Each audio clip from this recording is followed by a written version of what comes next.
Sir, ನಿಜ ಹೇಳಬೇಕು ಅಂದರೆ ಇದೊಂದು ಗೋಲ್ಡನ್ ಆಪರ್ಚುನಿಟಿ ಅಂತ ಹೇಳ್ಬೋದು. ಕ್ಯೂಟ್ ಅಂಡ್ ಕ್ಲಿಯರ್ ಕಂಪ್ನಿಯವರು ನಾರ್ತ್ ಇಂಡಿಯಾಗೆ ನಮ್ಮ ಕಂಪ್ನಿಯ ಫ್ರಾಂಚೈಸಿ ತಗೊಬೇಕು ಅಂತ ಆ ಕಂಪ್ನಿಯ ಮಾರ್ಕೆಟಿಂಗ್ ಹೆಡ್ ಈ ಪ್ರಪೋಸಲ್ ಕಳಿಸಿದ್ದಾರೆ.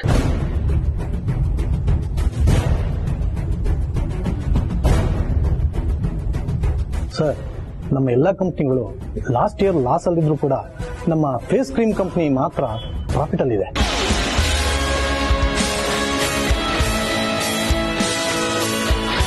ಈಗ ಬಂದಿರೋ ಡೀಲ್ನ ಒಪ್ಕೊಂಡ್ರೆ ನಮ್ಮ ಫೇಸ್ ಕ್ರೀಮ್ ಕಂಪ್ನಿ ಇನ್ನೂ ನೆಕ್ಸ್ಟ್ ಲೆವೆಲ್ಗೆ ಹೋಗುತ್ತೆ. ಹಾಗೆ ನಮ್ಮ ಮಿಕ್ಕ ಕಂಪ್ನಿಗಳದ್ದು ಲಾಸ್ಟ್ ಇಯರ್ ಏನು ಲಾಸ್ ಆಗಿತ್ತೋ ಅದನ್ನು ರಿಕವರ್ ಮಾಡ್ಕೊಳ್ಳೋದಕ್ಕೆ ಒಂದು ಒಳ್ಳೆ ಚಾನ್ಸ್ ಸರ್. ನಮ್ಮ ಕಂಪ್ನಿ ಎಂಪ್ಲಾಯೀಸ್ಗಳಿಗೆಲ್ಲ ಈ ಸಲ ಡಬಲ್ ಬೋನಸ್ ಕೊಡ್ಬೋದು.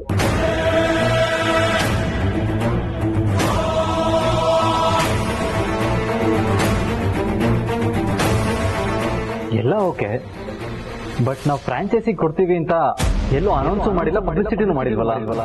ಇವರು ರೈಟ್ ಸರ್, ಅವರೇ ಪರ್ಸನಲ್ ಇಂಟ್ರೆಸ್ಟ್ ಇಂದ ಅಪ್ರೋಚ್ ಮಾಡ್ತಾ ಇದ್ದಾರೆ. ನಮ್ಮ ಕಂಪ್ನಿಯ ಫೇಸ್ ಕ್ರೀಮ್ ಪ್ರಾಡಕ್ಟ್ಸ್ ಗಳಿಗಿಂತ ಹೆಚ್ಚಾಗಿ ನಿಮ್ಮ ಫ್ಯಾಮಿಲಿ ಬ್ಯಾಕ್ ಗ್ರೌಂಡ್ ಅನ್ನು ತಿಳ್ಕೊಂಡು ಈ ಅಪ್ರೋಚ್ ಮಾಡ್ತಾ ಇದ್ದಾರೆ ಸರ್. ಅಮ್ಮ, ನಿಮ್ಗೇನನ್ಸುತ್ತೆ? ಅವ್ರು ಯಾರು, ಅವ್ರ ಬ್ಯಾಕ್ ಗ್ರೌಂಡ್ ಏನು ಅಂತ ತಿಳ್ಕೊಳ್ಳದೆ ಈ ಪ್ರಪೋಸಲ್ ಅನ್ನ ಆಕ್ಸೆಪ್ಟ್ ಮಾಡಕ್ಕಾಗಲ್ಲ. ನಾವು ಕಂಪನಿ ನಡೆಸ್ತಾ ಇರೋದು ಹಣಕ್ಕೋಸ್ಕರ ಅಲ್ಲ, ನಮಗೆ ನಮ್ಮದೇ ಆದ ಬಿಸ್ನೆಸ್ ಎಥಿಕ್ಸ್ ಇದೆ. ಯಾವುದಕ್ಕೂ ಆದಷ್ಟು ಬೇಗ ಒಂದು ಮೀಟಿಂಗ್ ಅರೇಂಜ್ ಮಾಡಿ ಅವ್ರ ಹತ್ರ ಡೀಟೇಲ್ ಆಗಿ ಮಾತಾಡಿದ ನಂತರ ಸೂಕ್ತವಾದ ನಿರ್ಧಾರ ತಗೊಳ್ಳೋಣ. ಓಕೆ ಮೇಡಮ್, ಹಾಗೆ ಆಗಲಿ. ನಾನು ಇವತ್ತೇ ಅವ್ರ ಹತ್ರ ಮಾತಾಡಿ ವಿಷಯ ತಿಳಿಸ್ತೀನಿ. ಬರ್ತೀನಿ.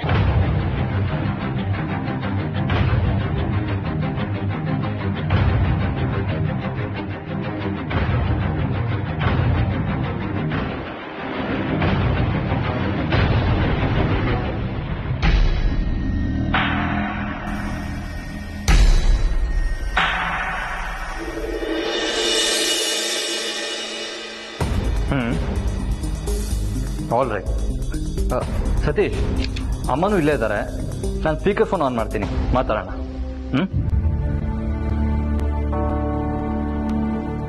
ಸರ್, ಕ್ಯೂಟ್ ಅಂಡ್ ಕ್ಲಿಯರ್ ಕಂಪನಿಯ ಮಾರ್ಕೆಟಿಂಗ್ ಹೆಡ್ ಜೊತೆ ಮಾತನಾಡಿದ್ದೀನಿ. ಅವರು ಮೇಡಮ್ನ ಮೀಟ್ ಮಾಡೋದಕ್ಕೆ ನಾಳೆ ಬರ್ತಾ ಇದ್ದಾರಂತೆ. ಆಗ್ಬಹುದಲ್ಲ ಸರ್?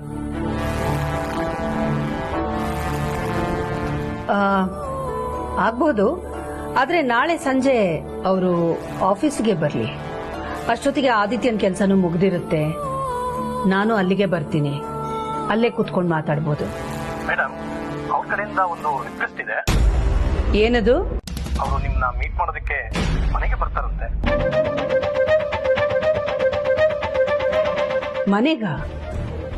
ಯಾಕೆ? ಅದು ಆಫೀಸ್ನಲ್ಲಿ ಪ್ರಾಡಕ್ಟ್ಸ್ ಪ್ರಾಜೆಕ್ಟ್ಗಳು ಮಾತ್ರ ಉಟ್ಕೊಳ್ಳುತ್ತೆ, ಆದ್ರೆ ಮನೆಯಲ್ಲಿ ಭಾವನೆಗಳ ಜೊತೆ ಯೋಚನೆಗಳು ಹುಟ್ಟುತ್ತೆ ಅಂತಂದ್ರು. ಅದಕ್ಕೆ ಮನೆಗೆ ಬಂದು ಮೀಟ್ ಮಾಡಿದ್ರೆ ಚೆನ್ನಾಗಿರುತ್ತೆ ಅಂತ ಹೇಳ್ತಿದ್ದಾರೆ ಮೇಡಮ್. ನೀವು ಪರ್ಮಿಷನ್ ಕೊಟ್ರೆ ಅವ್ರಿಗೆ ಓಕೆ ಅಂತ ಹೇಳ್ತೀನಿ. ಯಾರೋ ತುಂಬಾ ಎಮೋಷನಲ್ ವ್ಯಕ್ತಿ ಅನ್ಸುತ್ತೆ ಅಲ್ವಾ? ಹೌದಮ್ಮ, ಇಂಟ್ರೆಸ್ಟಿಂಗ್ ಕ್ಯಾರೆಕ್ಟರ್. ಸರಿ ಸತೀಶ್ ಅವರೇ, ಅವ್ರನ್ನ ಮನೆಗೆ ಬರಕ್ಕೆ ಹೇಳಿ. ಓಕೆ ಮೇಡಮ್, ಈಗಲೇ ಅವ್ರಿಗೆ ತಿಳಿಸ್ತೀನಿ. ಅದೇ, ಈ ಕ್ಯೂಟ್ ಅಂಡ್ ಕ್ಲಿಯರ್ ಕಂಪನಿಯ ಮಾರ್ಕೆಟಿಂಗ್ ಹೆಡ್ ಹೆಸರೇನು? ಅನನ್ಯ.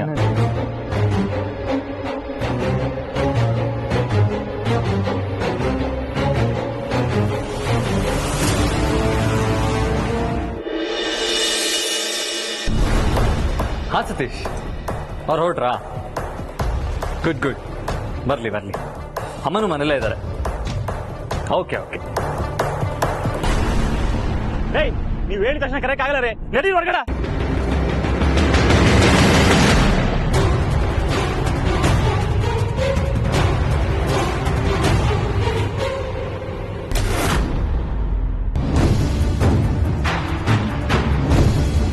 ಏನದು ಗಲಾಟೆ ಅಲ್ಲಿ?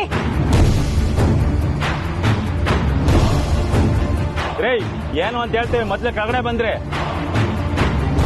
ರೀ, ಬಂದ್ರೆ ಕೆಳಗೆ. ನಿಮ್ಮ ಹತ್ರ ಮಾತಾಡ್ಬೇಕು ನಾವು. ನಮ್ಗೆ ಅನ್ಯಾಯ ಆಗಿದೆ, ಬನ್ನಿ ಕೆಳಗೆ.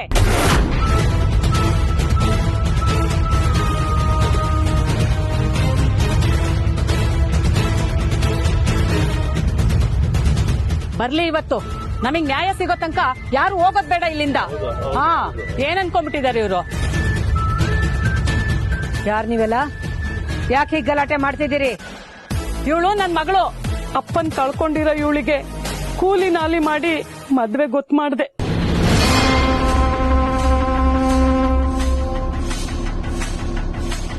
ಮುಂದಿನ ವಾರನೇ ಎಂಗೇಜ್ಮೆಂಟ್ ಇತ್ತು.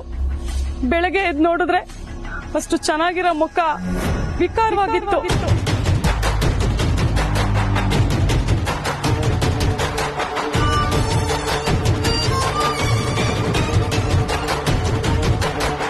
ಏನ್ ಕಾರಣ ಅಂತ ಕೇಳಿದ್ದಕ್ಕೆ ಗೊತ್ತಾಯ್ತು. ನಿಮ್ ಕಂಪ್ನಿಯಲ್ಲಿ ತಯಾರು ಮಾಡೋ ಕ್ರೀಮ್ ನ ಹಚ್ಕೊಂಡಿದ್ದಕ್ಕೆ ಅಂತ. ನನ್ ಮಗಳಿಗೆ ಅನ್ಯಾಯ ಆಗಿದೆ.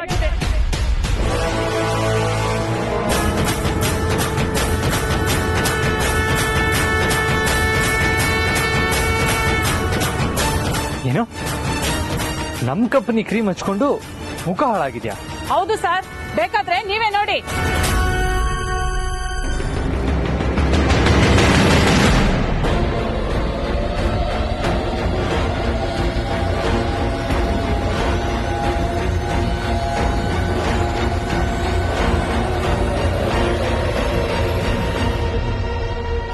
ಏನಮ್ಮ ಹೇಳ್ತಾ ಇದೀಯಾ? ನಮ್ ಕಂಪನಿ ಕ್ರೀಮ್ ಯೂಸ್ ಮಾಡಿದ್ದಕ್ಕೆ ನಿನ್ ಮುಖ ಹೀಗಾಯ್ತಾ?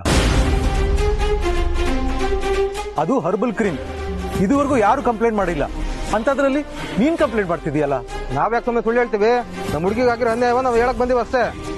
ನೋಡಿ, ನಿಮ್ ಮಗಳು ಯಾವ ಕ್ರೀಮ್ ಹಚ್ಕೊಂಡು ಈ ರೀತಿ ಮಾಡ್ಕೊಂಡಿದಾರೋ ನಮಗ್ ಗೊತ್ತಿಲ್ಲ. ಆದ್ರೆ ನಾವೆಲ್ಲರೂ ನಮ್ ಕಂಪ್ನಿ ಕ್ರೀಮ್ನೇ ಉಪಯೋಗಿಸ್ತಿರೋದು. ನಮ್ಗೆ ಯಾರಿಗೂ ಹೀಗಾಗಿಲ್ಲ, ನಿಮಗ್ ಮಾತ್ರ ಹೀಗಾಗಕ್ ಹೇಗ್ ಸಾಧ್ಯ? ಅಂದ್ರೆ ನಾವು ಸುಳ್ಳು ಹೇಳ್ತೀವಿ ಅಂದ್ರೆ? ಕಳ್ಳ ಯಾವತ್ತು ತನ್ನ ತಪ್ಪುನ ತಪ್ಪು ಅಂತ ಒಪ್ಕೊಳ್ಳಲ್ಲ. ದುಡ್ಡಿನ ದುರಾಸೆಗೆ ನಮ್ಮಂತ ಬಡವರಿಗೆ ಮೋಸ ಮಾಡ್ತಿರಲ್ಲ. ದೇವ್ರು ಯಾವತ್ತು ನಿಮಗೆ ಒಳ್ಳೇದ್ ಮಾಡಲ್ಲ.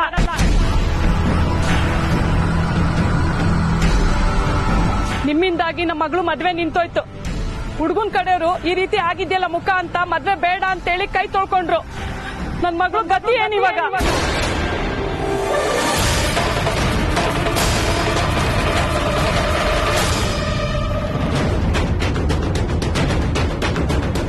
ಅಕ್ಕ, ಇವ್ರು ಸುಮ್ನೆ ಬಿಟ್ರೆ ತಪ್ಪು ಮಾಡ್ತಾನೆ ಇರ್ತಾರೆ.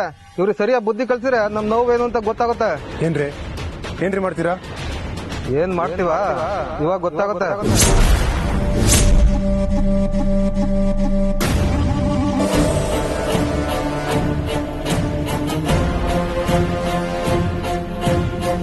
ನಮ್ ಹುಡುಗಿ ಮುಖ ಹಾಳು ಮಾಡಿದ್ರಲ್ವಾ? ಈ ಆಸಿಡ್ ನ ಇವಮ್ಮನ ಮುಖದ ಮೇಲೆ ಹಾಕಿದ್ರೆ ನಮ್ ನೋವೇನು ಅಂತ ಗೊತ್ತಾಗುತ್ತೆ.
ದೇವ್ರಂತಿರೋ ಅಖಿಲಾಂಡೇಶ್ವರಿ ಅವ್ರ ಮೇಲೆ ಆಸಿಡ್ ಹಾಕೋಷ್ಟು ಧೈರ್ಯನಾ ನಿಂಗೆ?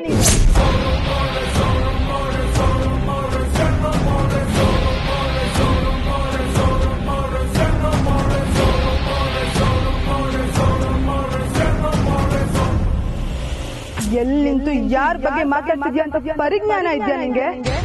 ಇವರು ಕೇವಲ ಒಬ್ರು ವ್ಯಕ್ತಿ ಅಲ್ಲ, ಒಂದು ಶಕ್ತಿ. ಇವ್ರನ್ನ ಮೀಟ್ ಮಾಡಕ್ಕೆ ಎಷ್ಟೋ ಜನ ಅಪಾಯಿಂಟ್ಮೆಂಟ್ಗೆ ಕ್ಯೂ ಅಲ್ಲಿ ನಿಂತಾರೆ. ಅಂತದ್ರಲ್ಲಿ ಇವ್ರ ಮೇಲೆ ಆಸಿಡ್ ಹಾಕ್ತೀನಿ ಅಂತ ಹೆದರಿಸ್ತೀಯಾ? ಎಷ್ಟೋ ಧೈರ್ಯ ನಿಂಗೆ? ಅಲ್ಲ ತಾಯಿ, ಅವರಿಂದ ಅನ್ಯಾಯ ಆಗಿರೋದು ನಮಗೆ. ಅವ್ರನ್ನ ಪ್ರಶ್ನೆ ಮಾಡೋದು ಬಿಟ್ಟು ನಮಗ್ ಜೋರ್ ಮಾಡ್ತೀಯಲ್ಲ. ವಿಷಯ ಗೊತ್ತಿಲ್ದೆ ಏನೇನೋ ಮಾತಾಡಕ್ ಬರ್ಬೇಡ. ಅವರಿಂದ ಏನ್ ಅನ್ಯಾಯ ಆಗಿದೆ ನಿಮ್ಗೆ? ನೋಡಿಲ್ಲಿ, ಅವ್ರ ಕಂಪನಿ ಕ್ರೀಮ್ ಹಚ್ಕೊಂಡು ನನ್ ಮಗಳು ಮುಖ ಹೇಗಾಗಿದೆ ಅಂತ.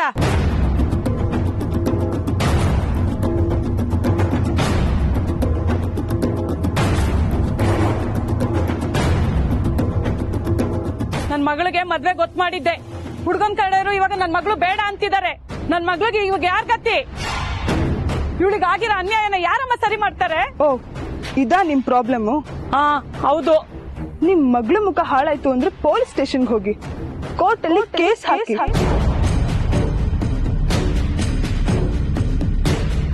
ಅದ್ಬಿಟ್ಟು ಇಲ್ಲಿ ಬಂದು ಗಲಾಟೆ ಮಾಡಿ ಆಸಿಡ್ ಹಾಕ್ತೀನಿ ಅಂತ ಹೆದರ್ಸ್ತಾ ಇದೀರಲ್ಲ, ಇದು ಒಂದ್ ಅಪರಾಧನೇ.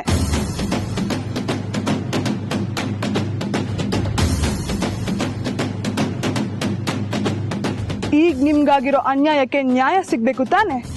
ಇರಿ, ನಾನೇ ಪೊಲೀಸ್ ಕಂಪ್ಲೇಂಟ್ ಕೊಡ್ತೀನಿ.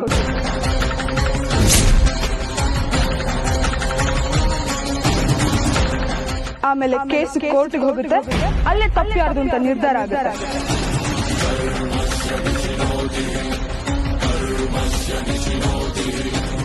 ನೋಡಮ್ಮ, ಪೊಲೀಸು ಕಂಪ್ಲೇಂಟ್ ಅಂತ ಎಲ್ಲ ಬೇಡ. ನಮ್ಗೆ ಅಲಿಯೋದಕ್ಕಾಗಲ್ಲ.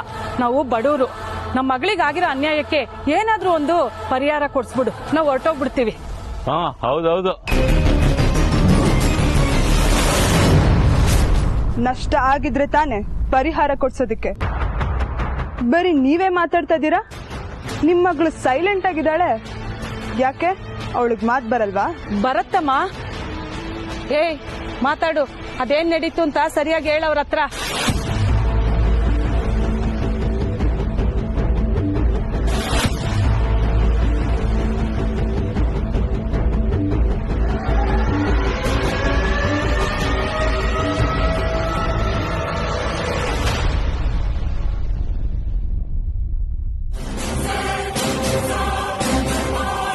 ನನ್ನ ಮುಖ ನೋಡ್ಕೊಂಡು ಕರೆಕ್ಟ್ ಆಗಿ ಹೇಳು. ಎಷ್ಟು ದಿನದಿಂದ ಆದಿತ್ಯ ಗ್ರೂಪ್ ಆಫ್ ಕಂಪನಿಯ ಕ್ರೀಮ್ ಯೂಸ್ ಮಾಡ್ತಿದ್ಯಾ? 1 ವರ್ಷದಿಂದ ಹಾಕ್ತಿದ್ದೀನಿ.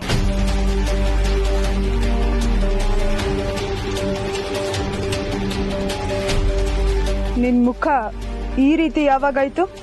ಇವತ್ ಬೆಳಗ್ಗೆ. 1 ವರ್ಷದಿಂದ ಇದೇ ಕ್ರೀಮ್ ಯೂಸ್ ಮಾಡ್ತಿದ್ಯಾ? ನಿನ್ ಮುಖಕ್ಕೇನು ಆಗಿಲ್ಲ. ಆದ್ರೆ ಇವತ್ತು ನಿನ್ ಮುಖ ಏನಕ್ಕೆ ಈ ತರ ಆಗುತ್ತೆ?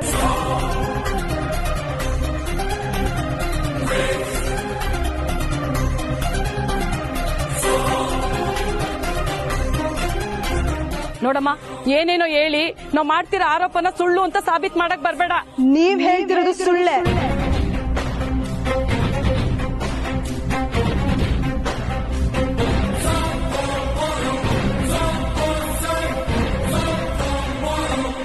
ಒಂದಲ್ಲ 2 ವರ್ಷದಿಂದ ಆದಿತ್ಯ ಗ್ರೂಪ್ ಆಫ್ ಕಂಪನಿಯ ಪ್ರಾಡಕ್ಟ್ಸ್ ಯೂಸ್ ಮಾಡ್ತಾ ಇದ್ದೀನಿ. ಒಂದು ಮೊಡವೆ ಕೂಡ ಬಂದಿಲ್ಲ ನಂಗೆ. ಅಂಥದ್ರಲ್ಲಿ ಅದೇ ಕ್ರೀಮಿಂದ ನಿಮ್ಮ ಮಗಳ ಮುಖ ಹಾಳಾಗಿದೆ ಅಂದ್ರೆ ಯಾರು ನಂಬ್ತಾರೆ?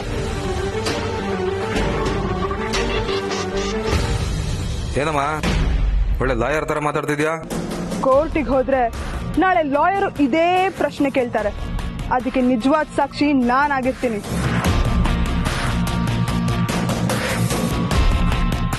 ನಿಮ್ ಮನೆಯವ್ರು ಹೇಳ್ತಿರೋದು ನಿಜನಾ? ನಿನ್ ಮುಖದಲ್ಲಿರೋ ಗಾಬರಿನೇ ಹೇಳ್ತಿದೆ ಇವ್ರು ಹೇಳ್ತಿರೋದು ಸುಳ್ಳು, ಇದೊಂದು ಕತೆ ಅಂತ. ಧೈರ್ಯವಾಗಿ ನಿಜ ಏನು ಅಂತ ಹೇಳು.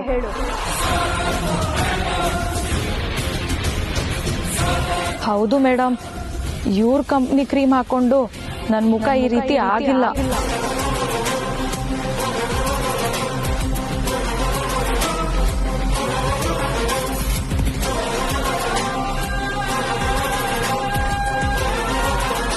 ನಾನೊಂದು ಹುಡುಗನ್ನ ಲವ್ ಮಾಡ್ತಿದ್ದೆ.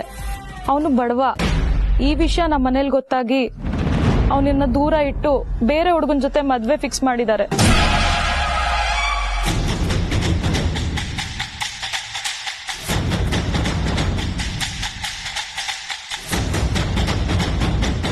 ಈ ವಿಷಯ ನಮ್ಮ ಹುಡುಗಂಗೆ ಗೊತ್ತಾಗಿ ನಿನ್ನ ಬಿಟ್ಟು ಬದುಕಲ್ಲ ಅಂತ ಹೇಳ್ದ.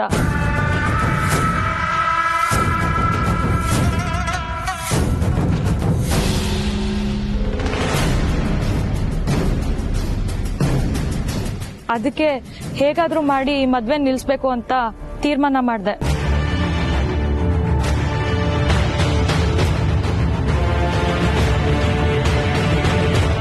ಮನೆ ಮದ್ದನ್ನ ತಯಾರು ಮಾಡ್ಕೊಂಡು ಮುಖಕ್ಕೆ ಹಚ್ಕೊಂಡೆ.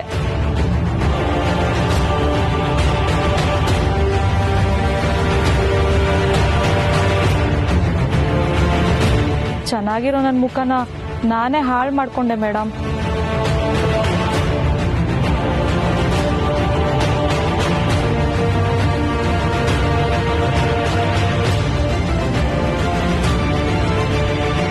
ಕೇಳಿಸ್ಕೊಂಡ್ರ? ಸತ್ಯ ಏನು ಅಂತ ಎಲ್ರಿಗೂ ಗೊತ್ತಾಯ್ತಾ? ತಪ್ಪು ನಿಮ್ ಕಡೆ ಇಟ್ಕೊಂಡು ಇವ್ರ ಕಡೆ ಬೇಳ್ ಮಾಡೋದಕ್ಕೆ ಬರ್ತೀರಾ?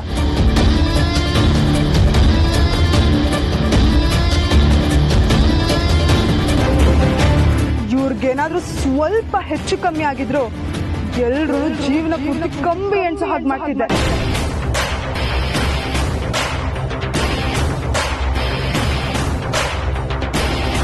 ಕ್ಷಮಿಸ್ಬಿಡು ತಾಯಿ, ನಿಮ್ಮಿಂದಾಗಿ ಸತ್ಯ ಏನು ಅಂತ ಗೊತ್ತಾಯ್ತು. ದೇವ್ರಂತ ಅಖಿಲಮ್ಮವ್ರ ಮೇಲೆ ಅನ್ಯಾಯವಾಗಿ ತಪ್ಪೋರ್ಸ್ಬಿಟ್ವಿ. ಮಾಡಿರೋ ತಪ್ಪನ್ನ ತಿದ್ಕೊಂಡು ಸರಿಯಾಗಿ ಬದುಕೋದನ್ನ ಕಲೀರಿ. ಹಾಗೆ ನಿಮ್ ಮಗಳು ಇಷ್ಟಪಟ್ಟಿರೋ ಹುಡುಗನ ಜೊತೆನೆ ಮದ್ವೆ ಮಾಡಿಸಿ.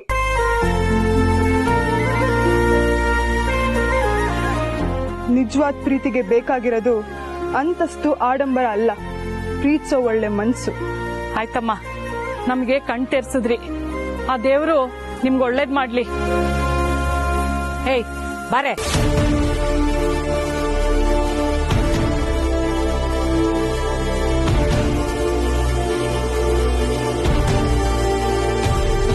ಸಾರಿ ಮ್ಯಾಮ್, ನಿಮ್ ಮುಂದೆ ಅವ್ರ ಜೊತೆ ಹಾರ್ಷಾಗಿ ಮಾತಾಡ್ಬಿಟ್ಟೆ.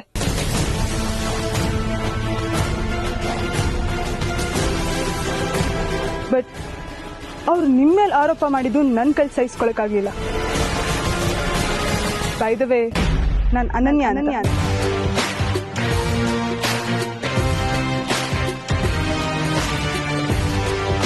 ನಮ್ಮ ಮ್ಯಾನೇಜರ್ ಹೇಳಿದ ಹುಡುಗಿ ನೀನೇನಾ?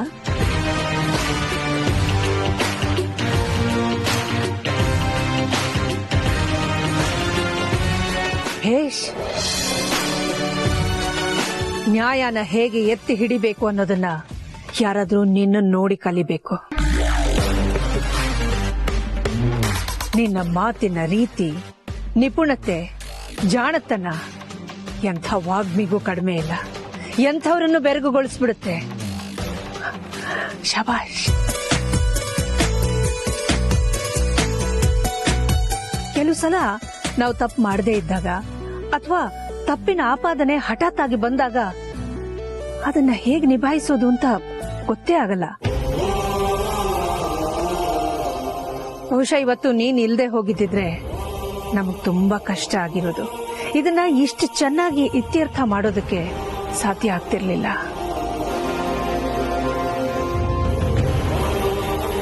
ನೀನ್ ಬಂದಿದ್ದು ನಮ್ಮೆಲ್ಲರಿಗೂ ತುಂಬಾನೇ ಸಂತೋಷ ಆಯ್ತಮ್ಮ.